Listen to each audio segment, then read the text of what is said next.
Buenos días a todos. Veo que ya están despiertos. Tenemos un problema en estas horas, ¿no? Bueno, hoy tenemos un doble problema. La hora de la mañana y que es lunes, ¿no? Los lunes, qué mala cosa, ¿no? Viendo toda la semana por delante tan larga, ¿no? Bueno, ya va a pasar la semana, ya va a pasar la semana. En esta mañana tenemos un tema que es de los preferidos para un biólogo. ¿Ustedes saben qué significa la palabra biología? Viene de dos palabras, ¿verdad? Bio, logos. Logos es un tratado, un estudio de... Y bios, la vida. ¡Ay! A los biólogos nos encanta hablar de la vida. ¿Eh? Imaginan una carrera estudiando todos los años de la carrera la vida. La verdad es que la carrera de biología, no voy a hacer propaganda esta mañana, pero es una maravilla de carrera. Porque ustedes están todos los días estudiando la vida. Y es una maravilla estudiarla y profundizar en ella. El tema que más me ha costado preparar es este. Porque ¿qué no digo sobre la vida? El problema no era qué voy a decir, sino qué no puedo decir. Porque es tan amplio el tema, se pueden decir tantas cosas, la vida es tan apasionante, se manifiesta tan rica. Ese es uno de los temas preferidos y por esa razón uno de los temas más difíciles de dar. Porque a lo largo del tema era sacar, esto no, salía un tema enorme. Así que al final lo que he decidido es, vamos a hacer como los encuentros deportivos, ¿no? De fútbol. Yo tengo un tiempo y cuando se acabe ese tiempo paramos. ¿Qué es lo que ha dado tiempo para hablar esto? Pues esto es lo que vamos a hablar. Es muy rica la vida, es fantástica. Miren, estamos buscando vida en el sistema solar. Hemos mirado en la Luna, ahí tienen imágenes de la Luna, buscando vida. Hemos ido con satélites, hemos aterrizado, hemos llevado seres humanos, aunque algunos no se lo creen. Y no hemos encontrado vida, pero cuando digo no hemos encontrado vida es que no hemos encontrado nada, ni microorganismos, ni bacterias, nada. Porque en un desierto de la Tierra, como puede ser esta imagen que tienen ahí con el astronauta al lado de esa roca explorándola, no encontramos nada. Si fuera la Tierra veríamos algún cactus, encontraríamos alguna lagartija, algún escorpión. Estudiaríamos la Tierra y encontraríamos bacterias, pero en la Luna no hay nada. El vacío más absoluto. En el planeta Venus encontramos la misma cosa. Ahí tienen una fotografía del suelo venusiano, hemos conseguido aterrizar en el suelo, estudiarlo y tampoco encontramos vida. Hemos ido a Marte, hemos analizado el planeta, es uno de los planetas más estudiados porque queremos ir a él, es uno de los objetivos próximos de exploración. Y hasta ahora no hemos encontrado nada, hemos escarbado el suelo de Marte en busca, aunque sea de bacterias, no hemos encontrado nada, lo mismo que en la Luna. Así que hay estudios próximos, por ejemplo, en el planeta Júpiter hay un satélite llamado Europa que nos tiene llenos de enigmas a los biólogos porque como está toda la superficie llena de agua, helada, pero agua, sospechamos que ahí tal vez encontremos, aunque sea solamente microorganismos. Ahí tienen también a Saturno y un satélite llamado Titán, que tiene una atmósfera rica en nitrógeno como nuestra atmósfera y guardamos la esperanza de que tal vez en Titán encontremos vida. Lo cierto es que seguimos obsesionados por encontrar vida más allá de la Tierra y estamos buscando ahora sistemas planetarios como el nuestro y en esos sistemas planetarios estamos tratando de buscar planetas que tengan la posibilidad de tener vida. Es lo que llamamos exoplanetas. Fíjense, ahí tienen el dato, se conocen unos 600 exoplanetas, planetas que tienen características parecidas al sistema solar y en algunos casos hay algún planeta que tiene características muy parecidas al nuestro y por lo tanto la esperanza de que encontremos ahí vida. Lo cierto es que seguridad, solo hay vida aquí, de seguridad, Es decir, mañana las exploraciones planetarias pueden encontrar vida en otra parte, pero de momento la ciencia lo que nos indica es que no hemos encontrado vida en ningún lugar más que aquí. Pero aquí además la vida es abundante. No solamente encontramos algunos seres vivos, ya lo dijimos anoche, la diversidad es impresionante, impresiona incluso hasta a los evolucionistas, que como decíamos anoche, les cuesta ser capaces de explicar el origen de tantísima riqueza en variaciones de vida. Así que la pregunta es obvia, ¿qué es la vida? ¿Qué es la vida? Miren, hay dos cosas que no le deben de preguntar nunca a un biólogo. Así que ya lo adelanto por si alguien me quiere preguntar eso en algún momento. ¿Qué es una especie? Es muy difícil de explicar, de definir la especie, de tan variopinta que es. ¿Recuerdan anoche? Las variaciones que presenta la vida en dimorfismo sexual, en razas, incluso en diversidad individual. Es muy difícil definir lo que es la especie, pero también es muy difícil definir qué es la vida. Nosotros los biólogos podemos hablar mucho acerca de cómo se manifiesta la vida, podemos describirla, hablar muchísimo de lo que vemos como manifestación de vida, pero si ustedes me preguntan, defina la vida, ahí la hemos fastidiado. Desde hace mucho tiempo el ser humano ha estudiado las características de la vida, ha buscado poder explicarla. Sin embargo, lamentablemente, todavía resulta difícil definir exactamente qué es la vida. Es uno de los grandes objetivos de la biología. Si alguna vez seríamos capaces de comprender en qué consiste la vida. Fíjense que llevamos ya años y años de investigación sobre la vida y aún no la podemos definir, se nos escapa de las manos. Y cuando queremos profundizar en el verdadero sentido de la vida, no la podemos explicar, todavía al día de hoy. Los científicos, habiendo estudiado las características de la vida, que es todo lo que hemos podido hacer hasta ahora, han tratado de reproducir las condiciones incluso para crearla. Vamos a ver si somos capaces de, imitando la naturaleza, ser capaces de crear la vida. Y parece que hasta el día de hoy tenemos otro problema, no se ha podido crear la vida en un laboratorio a pesar de que se ha intentado y se sigue intentando. Todas las moléculas necesarias para crear la vida se encuentran en una célula muerta, pero los científicos no han podido resucitar una célula después de su muerte. No es que nosotros no somos capaces de devolver la vida a alguien que la ha perdido, sino que no somos capaces de devolver la vida a una sola unidad de vida. Es decir, no somos capaces de resucitar una simple célula. Si ya ellos no pueden devolver la vida a una célula antes que estaba viva, ¿cómo podrían crear la vida a partir de un montón de moléculas que no han conocido jamás la vida? Tenemos una limitación muy grande. La vida no sabemos qué es y se nos escapa de la mano, no la podemos manejar. Podemos conservar un ser que está vivo mientras tiene la vida, pero cuando ese ser pierde la vida, eso que pierde, que es lo que vamos a tratar de explicar en esta mañana, se va y no somos capaces de recuperarlo. Durante mucho tiempo se pensó que la vida se originaba por generación espontánea. Los estudiantes de ustedes habrán estudiado este asunto en algún momento. Esta idea, que nace en la antigua Grecia, predominó nada más y nada menos que 2000 años. Una teoría que se mantuvo por siglos. La gente no avanzaba, se seguía pensando en eso, generación tras generación. ¿Qué es lo que hace que nazca la vida? Y ellos pensaban, bueno, nosotros observamos que donde hay un montón de basura, donde hay barro y humedad y demás, ahí se generan insectos, se generan ratones, etc. Por lo tanto, un montón de basura o de barro daría origen por generación espontánea a la vida. Y eso se mantuvo, esa creencia, por siglos, hasta que hubo científicos que lucharon contra eso. Siempre, estudiantes, hay gente que tiene la visión y son capaces de ver más lejos que la mayoría de su entorno. La mayoría de nosotros, tristemente, seguimos a los anteriores como corderitos.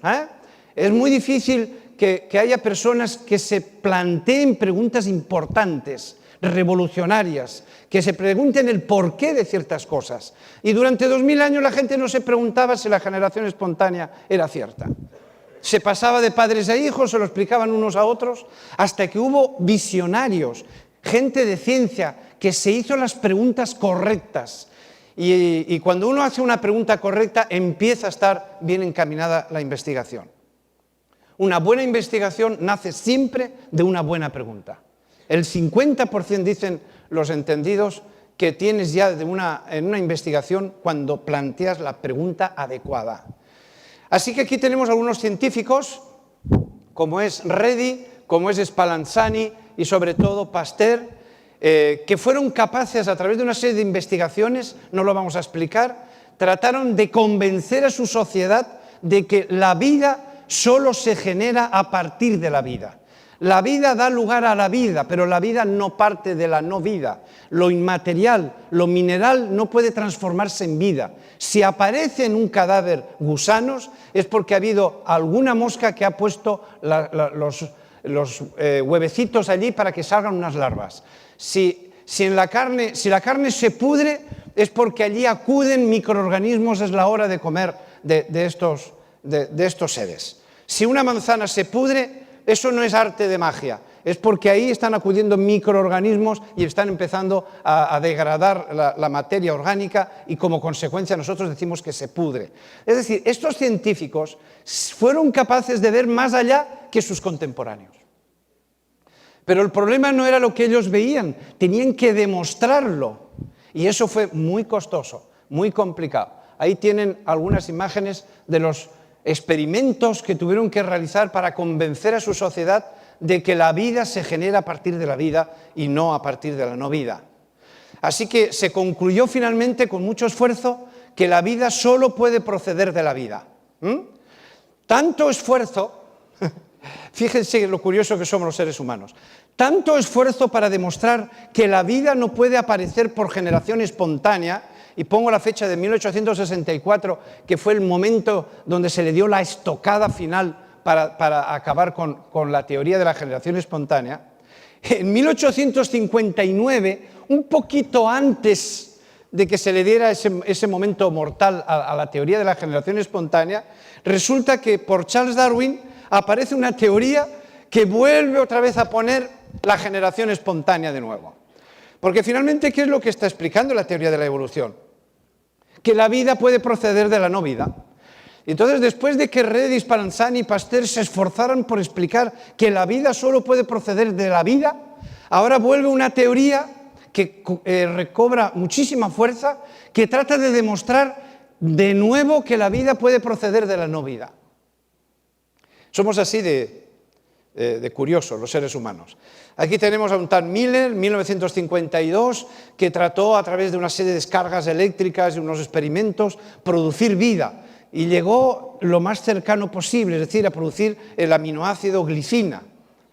Luego vinieron otros autores, utilizaron otras fuentes de energía diferentes, usaron mezclas de gases distintos y se llegó a sintetizar 19 de los 20 aminoácidos que componen en general las proteínas. Además se produjeron también las 5 bases nitrogenadas que se encuentran en los ácidos nucleicos como el ADN y el ARN y otros compuestos biológicos. Y entonces esto animó a la ciencia a decir, señores, estamos consiguiendo la vida a partir de la no vida. Así que se animaron mucho los evolucionistas con todos estos experimentos, porque cada vez que se conseguía en laboratorio producir estas moléculas que contienen los seres vivos, se animaron a pensar que la no vida puede dar lugar por generación espontánea la vida de nuevo. Sidney Fox calentó una mezcla de aminoácidos y obtuvo productos parecidos a las proteínas. No eran proteínas, por eso les llamó proteinoides, pero se acercó ya un poquito a la idea de proteína.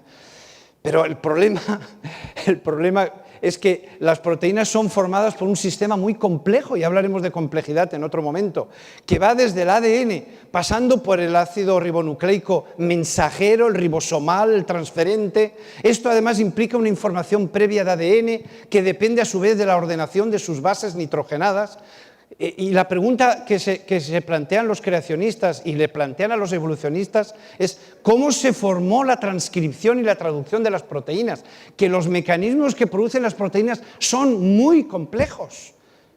De manera que estos experimentos que han hecho estos investigadores son casi inocentes al lado del inmenso mundo de lo que es la vida. Cuando Fox mezcló además estos proteinoides con el agua, resulta que se formaron pequeñas esferas. Y eso le llamó protocélulas, porque esas esferas parecía ya que se parecía a lo que era una célula. Pero los investigadores saben que esas gotitas de protocélulas se parecen muy poco a una célula con vida. Ellas no pueden controlar, esas protocélulas no pueden controlar, por ejemplo, la energía para la que se necesita equipos específicos de enzimas, ni puede almacenar información en ADN o ARN. Estudiantes, que la vida es mucho más compleja que esos proteinoides. Que una simple célula, aunque sea una bacteria, no hace falta que sea una célula eucariótica, una sola bacteria es demasiado compleja como para con estos experimentos ni siquiera acercarnos a ello. Así que vamos a acudir a la Biblia, porque a través de la ciencia estamos muy lejos de la vida todavía. A pesar de que estamos muy animados con los experimentos y da la impresión que la ciencia en cualquier momento crea vida, pero de los experimentos tal como están saliendo a lo que es la vida hay muchísimo trecho todavía.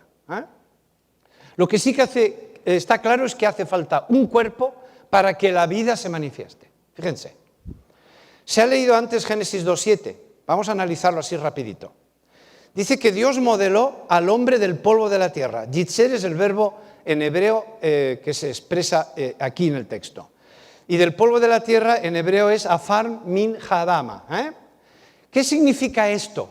Significa que Dios creó el cuerpo humano a partir de la tierra. Parece generación espontánea, ¿no? Volvemos a la generación espontánea, solamente que es una generación espontánea dirigida.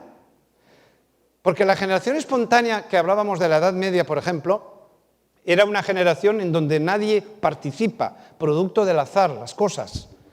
La de la teoría de la evolución también es el azar la que lo conduce. Pero aquí hay un ser inteligente, externo a la naturaleza, que a partir de la materia es capaz de generar la vida. Pero miren qué curioso, en la primera parte de Génesis 2:7, Dios fabrica la carne a partir de la tierra. O sea que la carne está hecha de tierra. Ustedes dicen, bueno, normal.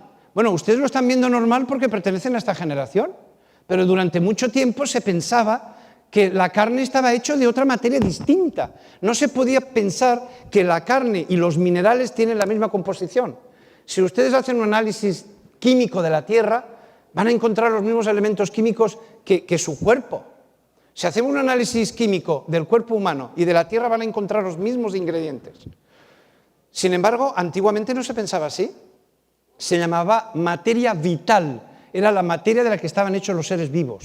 Y era una materia que no tenía nada que ver con el suelo, con la tierra. Entonces la ciencia ha demostrado que sí tiene que ver, estamos hechos del mismo material que la tierra. Así que tienen un texto que se adelantó a la ciencia por siglos. Ahora cuando leemos este texto decimos normal, pero normal porque la ciencia nos ha abierto los ojos a esa realidad. Así que lo primero que Dios hace, por eso he puesto ese título de Hace falta un cuerpo, antes de que la vida se manifieste necesitamos un cuerpo. Por eso los científicos lo que tratan de hacer es primero crear cuerpo, buscar moléculas. Pues los aminoácidos componen las proteínas, pues primero crear aminoácidos. Luego formar proteínas, pero es que las proteínas necesitan enzimas y necesitan ADN. Es decir, los científicos tratan de reproducir la creación. Primero fabricar un cuerpo, porque sin cuerpo no puede haber vida. Así que lo primero que Dios hace en la creación es crear el cuerpo. Y cuando ya está el cuerpo listo, miren, Dios sopló en su nariz aliento de vida. Cuando ya estaba el cuerpo listo para recibir la vida, entonces es cuando Dios le pasa la vida. Ahora viene el momento importante del tema de esta mañana. ¿Qué es lo que Dios le pasó? Ahí está el enigma. Aquí el autor dice que Dios sopló, yipaj, en su nariz, aliento de vida, nishemaz hayim. ¿Y qué es eso? Ustedes saben, hablábamos el primer día de las culturas. Ustedes saben lo difícil que resulta comprender las verdades del reino de los cielos. Por eso decíamos el viernes, el pobre Jesús, lo difícil que lo pasó en más de una ocasión para explicarnos esas cosas que no entendemos. ¿Cómo les explicaré? ¿Recuerdan esos textos? ¿Cómo les explicaré yo a ellos cómo es el reino de los cielos? ¿Qué parábolas usaré? ¿Cómo me las arreglaré? Esto los docentes que hay en la sala me pueden entender.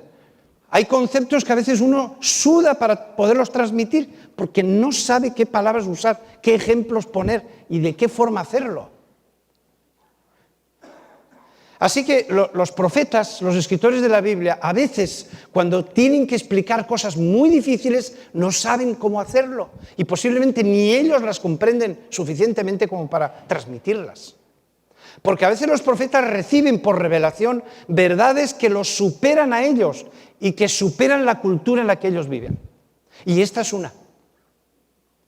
¿Cómo le revelaba Dios a Moisés, el autor del texto? ¿Qué es lo que Dios le pasó a ese cuerpo sin vida para que tuviera vida? Así que la analogía es la de la respiración. Y es una analogía propia de la cultura de la época en que se escribió. Es decir, en aquella época, ¿qué era un ser vivo? Pues alguien que respira. Si respira, es un ser vivo. Si no respira, no es un ser vivo. ¿Las plantas son seres vivos? ¿Respiran? No. No, ustedes saben que respiran porque pertenecen a esta época de la ciencia. Pero las plantas no se nota que respiran. Ustedes vayan a un árbol y verán. Notan el movimiento de respiración, la entrada y salida de aire, las hojas se inflan y se desinflan, el tronco tal vez. No, ustedes no notan que las plantas respiran. Y durante siglos y siglos se pensaba que las plantas no eran seres vivos porque no respiraban. La definición de vida era si respira, es un ser vivo. Así que las plantas estaban fuera. ¿Cuándo un ser está vivo? Si respira. Si no respira, está muerto. Y así han enterrado a más de uno creyendo que estaba muerto y no lo estaba. Porque no se le notaba respirar.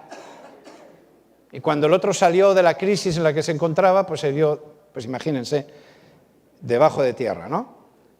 Y eso se sabe, se tienen datos y hay evidencias de eso, ¿eh? Así que si alguna vez se mueren, asegúrense que están muertos, ¿eh? Y que los de a su alrededor lo tengan claro también. Ay, ay, ay, ay, ay, ay. ¿Qué es la vida? ¿Qué es la vida? Ay, ay. El texto dice que sopló en su nariz aliento de vida. Es decir, está cargado de elementos culturales de la época de Moisés. ¿Qué es la vida? No sabemos lo que es la vida, no sabían lo que era la vida, pero lo más cercano a la manifestación de la vida es la respiración. Si un individuo respira, está vida, tiene vida. Por lo tanto, ese cuerpo recién creado no respiraba y había que darle la primera respiración. Entonces, como si se tratara de un beso boca a boca, ¿no? Cuando hay alguien que está en asfixia, medio ahogado, se trata de pasarle aire, entonces nosotros tratamos de inspirar, digamos, a ese ser para que no pierda la vida. Bueno, ¿y qué le pasó a Dios? ¿Qué le pasó a Dios? Miren la tercera parte de Génesis 2:7. El hombre llegó a ser un ser vivo. ¿Saben cómo lo expresa en hebreo? Nefesh hayá. ¿Por qué les uso hebreo de vez en cuando? No es para aquí pasar uno de hacerse el listo o el importante, sino porque hay que acudir al lenguaje original, porque lo que ustedes leen en sus Biblias es una traducción es una interpretación, entonces hay que ir al original a ser posible, y si no, tener varias versiones de la Biblia para tener claro qué es lo que el texto dice. Pues Nefesh hayá significa una garganta que respira, porque cuando se hacen las traducciones, los traductores hacen lo que pueden. Si ustedes manejan otras lenguas y han intentado traducir alguna vez, verán lo difícil que es traducir. Es algo tremendamente difícil. Yo siempre he admirado a los traductores cuando se ponen aquí al frente y alguien está hablando en inglés y traduce en simultáneo. Yo les admiro cómo pueden encontrar enseguida la frase en la otra lengua lo más cercana posible a lo que dijo el conferenciante, ¿no? Así que Nefesh hayá, el texto dice un ser viviente. Pero en realidad Nefesh hayá está aludiendo a una garganta que respira. Es decir, cuando Dios hizo al hombre no respiraba, es decir, no tenía vida. Y cuando Dios le pasa el aliento de vida, a partir de ahí ese ser ya respira por sí mismo. Por lo tanto ya tiene vida. ¿Y qué es la vida? ¿Qué es lo que le pasó? Desde luego aire no, porque si le hubiera pasado aire, ya teníamos resuelto cómo resucitar a una persona que muere, ¿no? Cada vez que tenemos a alguien que muere, le soplamos en su nariz aliento y lo traemos de vuelta. ¿Verdad que no ese es el sistema? Entonces, ¿qué le pasó? Pues si están esperando que se lo diga, lo siento. Esta es una pregunta que llevo años haciéndomela y no la he respondido todavía. La vida es un misterio, no sabemos qué es. Hoy lo respondemos todo con energía. Pues sería una energía que Dios le pasó, como una especie de descarga eléctrica para que el organismo se moviera, ¿no? Como esas descargas que le damos al corazón cuando hay un paro cardíaco, ¿no? Para que reviva, ¿no? Entonces hay algunos que dicen que lo que Dios le pasó en realidad fue algo así, como una especie de energía, de principio energético para que ese cuerpo se moviera. Hoy todo lo arreglamos con energía, ¿eh? Cuando hay un misterio decimos, eso es una energía. Bueno, lo cierto es que no sabemos qué, pero no aire. Aquí el autor está usando una analogía cultural para decir algo sobre eso, porque el autor no sabe cómo contarlo. Entonces, ¿qué es lo que Dios le pasó? Ese es nuestro gran misterio, la vida, lo que todavía la ciencia no está consiguiendo en los laboratorios. ¿Eh? Bueno, miren el texto de Elena G. de White, que es muy interesante. Cuando Dios hubo hecho al hombre, el cuerpo humano quedó perfecto en su forma y organización, pero estaba aún sin vida. Después Dios infundió en aquella forma el soplo de vida y el hombre vino a ser criatura viva. Cuando Dios le pasó ese algo que no sabemos qué es, a partir de ese momento ese ser tuvo vida. El corazón, miren cómo lo dice, las arterias, las venas, la lengua, las manos, los pies, los sentidos, las facultades del espíritu, todo ello empezó a funcionar. A partir de ese momento, que Dios le pasó ese algo que nosotros llamamos vida y que no sabemos cuando lo mencionamos qué estamos diciendo, porque nadie sabe lo que es. Vamos a tratar de entenderlo un poquito, porque vuelvo a decir que es un misterio esto. Mirar este texto no suele gustar mucho, ¿no? Porque nos creemos tan importantes, ¿no? Mira el Behemoth. Behemoth no sabemos qué es. Es un término en hebreo que se ha perdido su uso, pero pensamos que es hipopótamo. Así que mira el Behemoth, mira el hipopótamo, mira el animal en general que yo he creado igual que a ti. ¡Oh! Yo que me creía alguien importante, cuando leo esto digo yo, no fastidies, este texto no lo voy a poner. Esto no me interesa que se sepa. Ay, que Dios es tan coherente, la Biblia es un libro hermoso. Es tan coherente la Biblia. Miren, Dios había formado de la tierra a todo animal del campo y a toda ave del cielo. ¿No les recuerda esto, Génesis 2:7? Había formado el mismo verbo yitzer, es un verbo de alfarería, no me puedo detener en cada detalle, es un verbo de alfarería, yitzer. Se usaba en aquella época para describir el trabajo de un alfarero. Y ese mismo verbo que usa para la creación del hombre, lo usa también ahora para la creación de los animales. Ustedes lo están leyendo igual que yo. Y además ese cuerpo lo hizo a partir de Adama, el mismo término que aparece en la creación del hombre. Es decir, Dios hizo el cuerpo de los animales igual que a nosotros, los hizo de la tierra. Y cuando ustedes científicamente hacen un análisis químico del cuerpo humano, pero el de un saltamontes, el de un gorila o el de un elefante, van a encontrar los mismos ingredientes químicos. No tiene el ser humano un solo átomo distinto, tenemos la misma química y por lo tanto la misma química también que el suelo, ¿no? Que la tierra, como hemos mencionado antes. Y esos animales, ¿por qué viven? Porque tienen vida. Miren, Dios prueba a los hombres, Eclesiastés 3, es un texto también muy conocido. Dios prueba a los hombres para que vean que son semejantes a los animales. Los dos, los subrayo, los dos tienen el mismo aliento de vida. Ay, que yo no sé lo que es la vida, pero me voy a acercar todo lo que pueda a través del texto bíblico, porque a través de la ciencia no puedo ir más lejos. Es decir, los animales también tienen el mismo aliento de vida. Eso significa que Dios también los creó de la misma manera. Dios sacó el cuerpo de los animales a partir de la tierra y estos animales no tenían vida y luego les pasó su aliento de vida. Así que los animales tienen el mismo aliento de vida que nosotros. Ya tenemos una pista acerca de lo que es vida. Miren, la analogía, porque hay algunos que se sienten mal con esto. Nosotros creamos seres eléctricos, ¿no? ¿Cómo son nuestros seres creados? Nosotros somos creadores. Fuimos creados a imagen y semejanza de Dios. Dios es creador y nosotros tenemos ese aspecto de la imagen de Dios, la tenemos en el ser humano. Somos creadores también. Solo que nuestros seres son eléctricos, que dependen de la electricidad para estar vivos. Permítanme la analogía. Les retiramos la electricidad y se mueren. Los que han venido a un carro tienen todos los carros muertos ahí fuera. Yo no les veo que lloran. Se les han muerto los carros. Yo veo varios carros ahí fuera muertos. Y seguramente la computadora también la han dejado muerta en casa. La corriente eléctrica es la vida de nuestras máquinas. Y es la misma para una computadora, una lámpara o un televisor. Lo que difiere a estas máquinas unas de otras son sus cuerpos. Todas nuestras máquinas, bueno, muchas de nuestras máquinas, porque las hay otras que son mecánicas y demás, pero muchas de nuestras máquinas van a electricidad.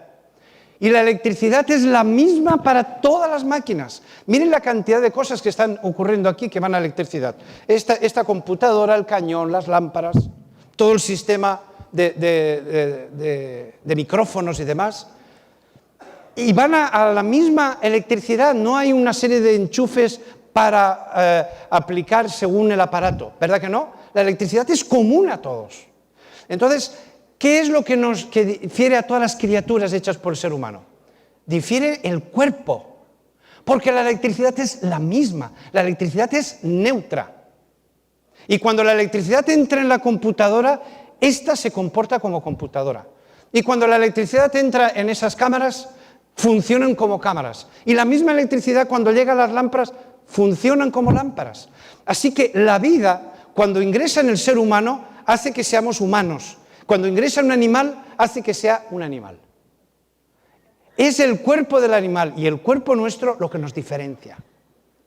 Pero vamos a la misma vida, lo que sea. ¿Me estoy explicando? Espero que esté consiguiendo hacerlo. De modo análogo es como ocurre con los seres vivos. El aliento de vida, sea lo que sea esta, porque tenemos un limitante enorme para definirlo, como hemos dicho, es el mismo para todos. Lo que los diferencia unos de otros son sus cuerpos. Eso es lo que nos diferencia a todos los seres vivos, el cuerpo. Porque la vida es la misma para todos. Por eso cuando Dios te dice, mira el hipopótamo, si es que es el hipopótamo, el behemoth, porque lo hice igual que a ti. Es decir, a él lo saqué de la tierra y le di la vida, y a ti se saqué de la tierra y te di la vida. ¿Qué es lo que te diferencia del animal? Tu cuerpo. Porque la vida es la misma. Vamos con la creación de la mujer, nos tenemos que meter un poco con las mujeres, ¿vale? Si no, los hombres, si no nos metemos con las mujeres. La creación de la mujer,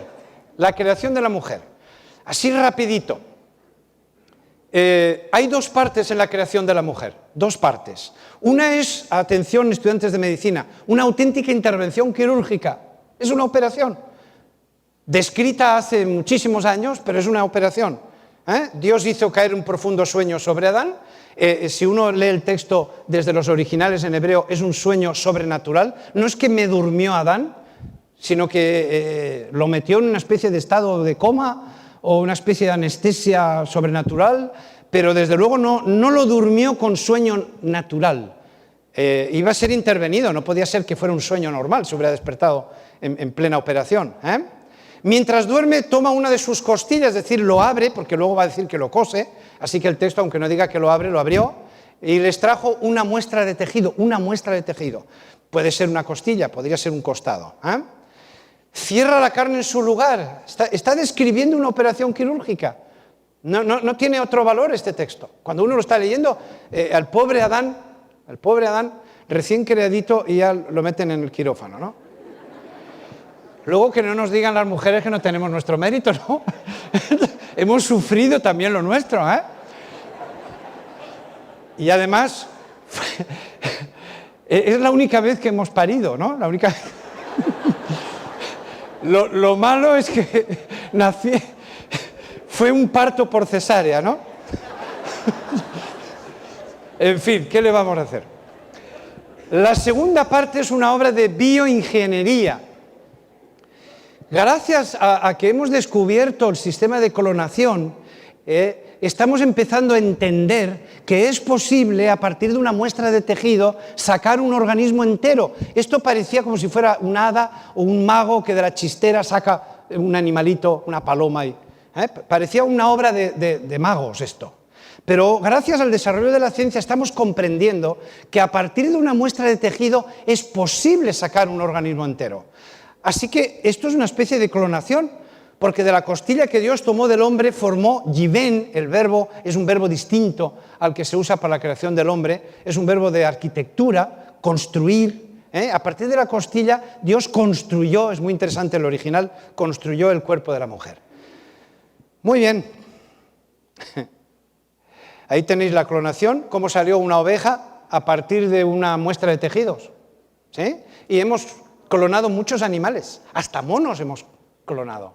Y no hemos llegado al ser humano que se sepa por la ciencia oficial, porque las leyes de muchos países lo prohíben ex professo. El investigador se juega mucho de su título, le pueden inhabilitar profesionalmente. Y si eso lo contempla la ley es porque sabe la ley que es posible que eso se haga. Así que cuando yo leo el texto de el texto de la creación de la mujer, veo perfectamente ese espacio de una especie de clonación. Bueno, miren, y el aliento de vida, porque no me quiero ir del tema, y el aliento de vida, no aparece la vida por ningún lado. Dios no le sopla en la nariz de la mujer y le pasa aliento de vida. Así que la mujer no debe tener vida. Ustedes saben que los teólogos estuvieron mucho con este tema y hubo momentos en que se reunieron, estoy hablando de la Edad Media, la Alta Edad Media, en que se trataron de poner a ver qué pasaba con esto, si la mujer tenía alma o no. Era muy importante saber si tenía alma por saber si iban al cielo o al infierno cuando morían. Estamos en un contexto católico. Así que el tema era importante y valía la pena dedicarle tiempo. Es que en la creación de la mujer no aparece el aliento de vida por ningún lado. Dios en ningún momento le pasa a la mujer la vida. Pero ustedes lo estarán pensando. El tejido que Dios extrajo de Adán era tejido vivo. Con él hizo un cuerpo vivo. Hay continuidad de la vida y por lo tanto Dios no necesitaba pasarle a la mujer su aliento de vida porque ya lo tenía. ¿Es que Dios tiene que dar vida a cada ser que nace en la tierra?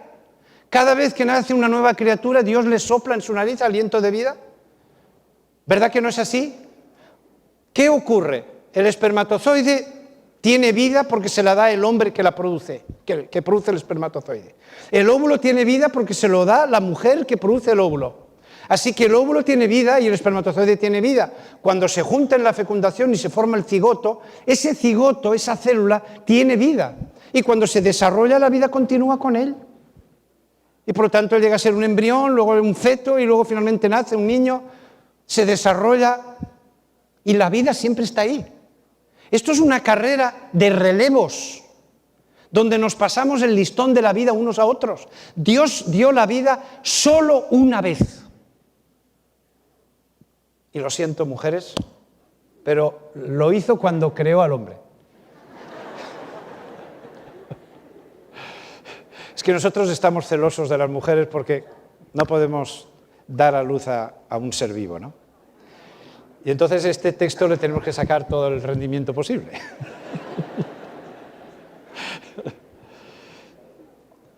Yo no sé lo que es la vida, ¿sí? Pero sí que sé lo que no es la vida. Y la vida, lo que Dios le pasó al hombre y le pasó a los animales, y no necesitó pasarle a la mujer porque ella ya hereda la vida del hombre y el hombre la tiene de Dios, es que la vida no es algo consciente, no es un ente consciente. La vida es lo que hace que ese cuerpo esté vivo, que esté en movimiento, funcionando, pero la vida no tiene consciencia. Miren, así rapidito, el reloj, si pudiera pedir algo diría apáguenmelo, porque es un martirio. Miren, la muerte, ¿cómo la describe la Biblia? Así rapidito.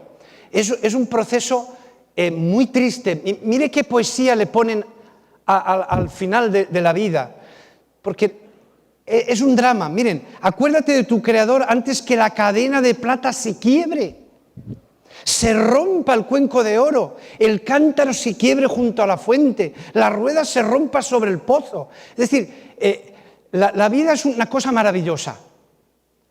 Y la rotura de un ser vivo es algo muy difícil de comprender. Y la ciencia no sabe por qué nos morimos. No sabe por qué nos morimos.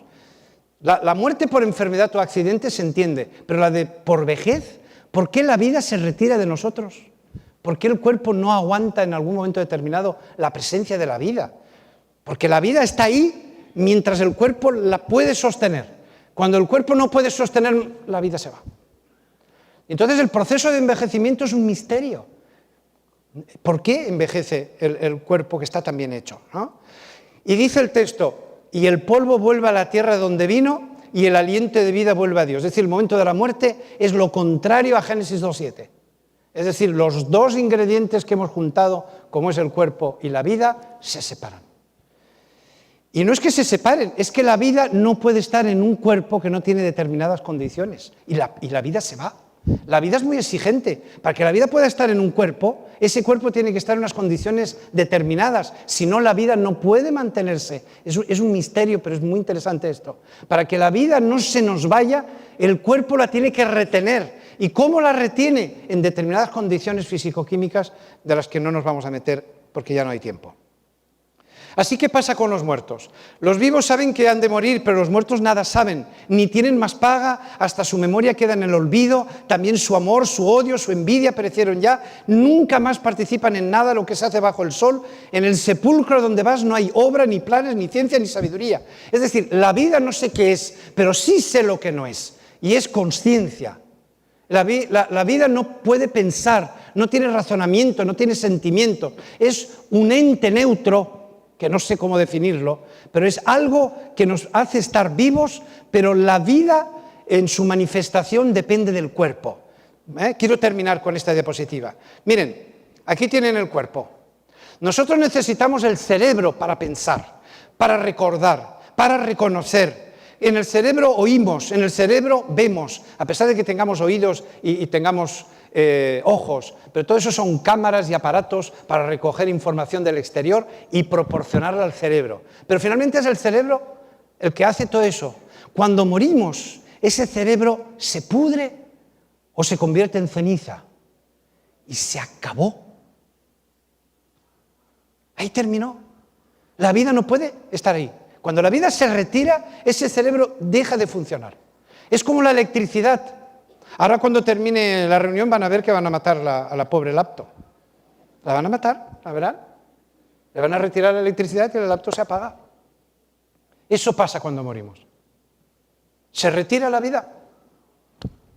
Y todo el cuerpo deja de funcionar. Y cuando digo deja de funcionar nuestra consciencia y nuestro yo. Que ese es otro misterio, por cierto. ¿Quién soy yo? Ese es otro misterio. Pero no vamos a ser más filósofos de lo que hemos sido esta mañana, ¿no? Ay. Bueno, lo dejo aquí. Ya me había propuesto que pararía cuando... La vida viene de Dios. Dios dice, yo soy el camino, la resurrección y la vida. Yo soy la vida. Jesús no dijo, yo tengo vida. No, yo soy la vida.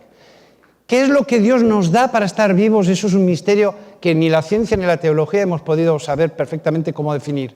Sabemos que no es algo consciente, sabemos que es un regalo de Dios para estar vivos. Y la Biblia tiene tantas promesas para el futuro, tantas promesas. Dios quiere darnos vida y vida en abundancia. Nos creó para estar vivos, pero el pecado ha trastocado todo esto. Y la biología, cuando estudia la vida, estudia también la tristeza de la vida, como es la enfermedad, el envejecimiento y finalmente la muerte. Eso no formó parte nunca de los planes de Dios. Eso lo tenemos por este pecado que tanto nos gusta, ¿no? Porque vivimos la cultura del pecado, pero da la impresión que nos gusta vivir en esta cultura, porque nos cuesta tanto salir de ella. Pues esta cultura de pecado nos ha traído esto, el que la vida en algún momento nos dejará. Ese principio de vida, el que sea. Pero tenemos una promesa en la Biblia que yo sí que quiero dejarles con esa promesa. Y es que Dios nos ha prometido vida. Si nosotros queremos seguirle en las condiciones que Él ha puesto. Hay una promesa de vida delante de nosotros. Así que no nos olvidemos de eso. Y Dios es el Señor de la vida. No tengamos tristeza por las personas que hemos dejado en el cementerio. No tengamos pena por eso, porque Dios lo va a resucitar. Igual que nosotros vamos a resucitar esta noche la laptop de nuevo. Yo no tengo pena por la laptop cuando la vayan a desconectar. No digo, ¡ay, que la mataron! No, porque como nosotros somos los inventores de estas máquinas, sabemos cómo traerle la vida de nuevo. Cuando se enferma, sabemos cómo curarla. Y cuando se muere, sabemos cómo resucitarla, ¿no? Pues el Señor de la vida es igual. Si es el inventor que fue capaz de sacar a los seres vivos de la tierra y fue capaz de sacarnos a nosotros de la tierra, ¿lo va a hacer de nuevo en la resurrección? Así que Él es el dueño y Señor de la vida y la maneja y la viene y la va. Así que no se preocupen, no tengan pena, que todo lo de esta vida es transitorio. Hay una promesa preciosa sobre la vida. Así sea.